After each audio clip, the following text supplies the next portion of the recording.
Hello, নমস্কার সবাইকে। আজকে আমি রান্না করব সাবুদানা দিয়ে পোলাওয়ের জন্য পরিমাণ মতো সাবু নিয়েছি। এখন আমি সাবুদানাকে ভালো মতো ধুয়ে নিব।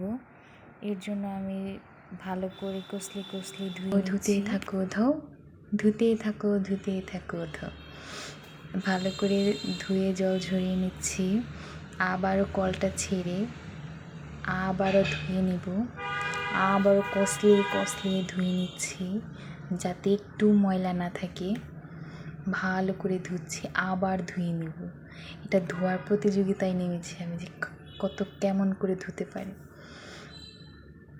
যাক, জলগুলোকে ঝরিয়ে নিচ্ছি।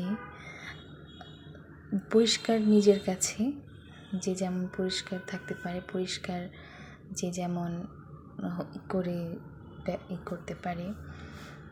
যাই হোক, আমি সাবুদানাগুলোকে ভালো মতো ধুয়ে নিচ্ছি।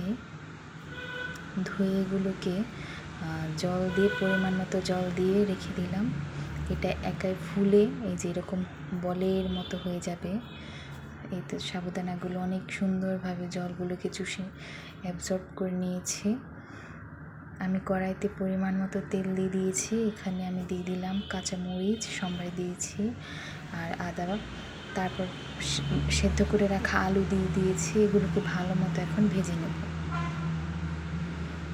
ভালো করে ভাজা হয়ে এলে নাড়াচাড়া দিয়ে ভেজে নেব। এরপর দিয়ে দিলাম লবণ। এখানে আমি পিঙ্ক সল্ট, একাদশীর দিন যেটা খাওয়া যায় সেই লবণটা এখানে ব্যবহার করেছি। তারপর আমি সেই ভেজিয়ে রাখা সাবুদানাগুলো দিয়ে দিলাম। এখন এগুলোকে ভালো করে নাড়াচাড়া দিয়ে ভেজে নেব।